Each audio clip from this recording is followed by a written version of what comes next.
ಮಳವಳ್ಳಿ ಶಾಸಕರಿಂದ 600 ಕೋಟಿ ವೆಚ್ಚದ ನಾಲೆ ಅಭಿವೃದ್ಧಿಗೆ ಚಾಲನೆ. ಕಾವೇರಿ ನೀರಾವರಿ ನಿಗಮದ ವತಿಯಿಂದ ಹೆಬ್ಕವಾಡಿ ಹಾಗೂ ನಿಡಘಟ್ಟ ಶಾಖಾ ನಾಲೆ ಅಭಿವೃದ್ಧಿ ಕಾಮಗಾರಿಗೆ ಶಾಸಕರು ಹಾಗೂ ಮಾಲಿನ್ಯ ನಿಯಂತ್ರಣ ಮಂಡಳಿ ಅಧ್ಯಕ್ಷ PM ನರೇಂದ್ರ ಸ್ವಾಮಿಯವರು ಭೂಮಿ ಪೂಜೆಯನ್ನು ನಿರ್ವಹಿಸಿದರು.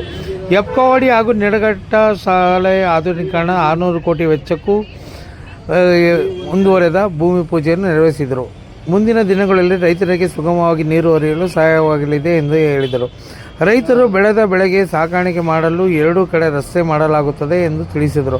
ಕಾವೇರಿ ನಿಯಾಮಕ ನಿರ್ದೇಶಕ ಬಾಬು ಕೃಷ್ಣದೇವ್, ಕಾರ್ಯಪಾಲ ಇಂಜಿನಿಯರ್ ಭರ್ತೇಶ್ ಕುಮಾರ್ ಸೇರಿದಂತೆ ಹಲವರು ಮುಖಂಡರು ಭಾಗಿಯಾಗಿದ್ದರು.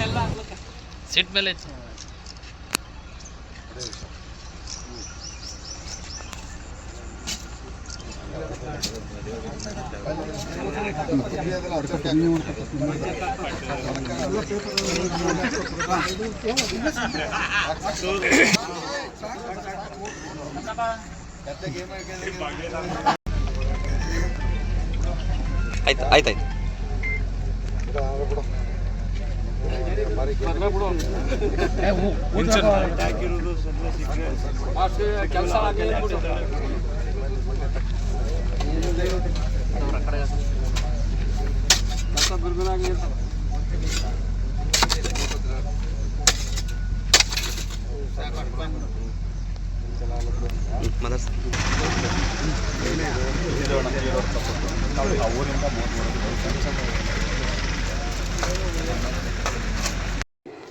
ಹೆಚ್ಚುವರಿಯಾಗಿ 290 ಕೋಟಿ ರೂಪಾಯಿಗಳ ಯೋಜನೆಯನ್ನು ನೀರಾವರಿ ಇಲಾಖೆಯಿಂದ ಸರ್ಕಾರದ ಅನುಮೋದನೆಯೊಂದಿಗೆ, ಹಣಕಾಸಿನ ಅನುಮೋದನೆಯೊಂದಿಗೆ, ಟೆಂಡರ್ ಅನುಮೋದನೆಯೊಂದಿಗೆ ಇವತ್ತು ಕಾರ್ಯ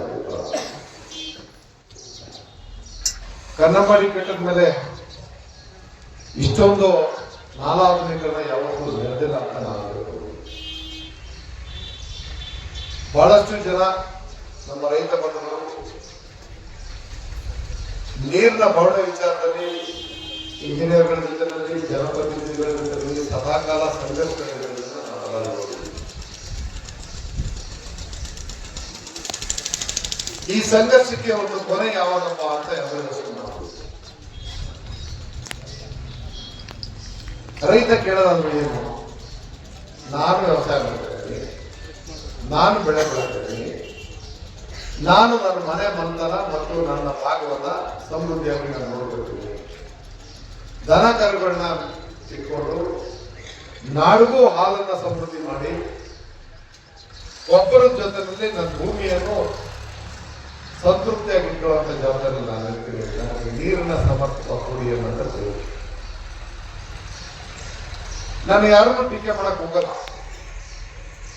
ಹಿಂದೆ ಸಾಕಷ್ಟು ಜನ ಆಡಳಿತದಲ್ಲಿದ್ದವರು ಈ ಕೆಲಸನ ಮಾಡ್ಬೋದಿದ್ದರು, ಯಾರು ಎಷ್ಟು ಮಾಡಿದ್ದಾರೋ ಅದು ನಿಮಗೆ ಬಿಡ್ತೀನಿ.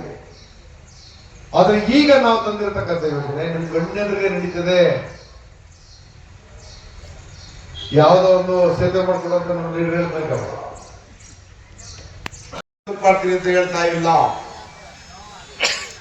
ಯಥಾವತ್ತಾಗಿ ಯಾರು ಒಪ್ಪೆಯಲ್ಲಿ ನಮ್ಮ ಭಾಗದ ರೈತರ ಮಕ್ಕಳು ಕೂಡ ಖಾಸಗಿ ಶಿಕ್ಷಣ ಸಂಸ್ಥೆಗಿಂತ ಸರ್ಕಾರಿ ಶಾಲೆಯಲ್ಲಿ ಸಬ್ಸ್ಕ್ರೈಬ್ ಬಟನ್ ಮೇಲೆ ಕ್ಲಿಕ್ ಮಾಡಿ ಹಾಗೂ ನಮ್ಮ ಹೊಸ ವಿಡಿಯೋಸ್ ಅಪ್ಲೋಡ್ಗೋಸ್ಕರ ಪಕ್ಕದಲ್ಲಿ ಕಾಣುವ ಬೆಲ್ ಬಟನ್ ನಮ್ಮೆಲ್ಲ ವಿಡಿಯೋಗಳನ್ನ ಲೈಕ್ ಮಾಡಿ, ಶೇರ್ ಮಾಡಿ ಹಾಗೂ ಕಮೆಂಟ್ ಮಾಡಿ.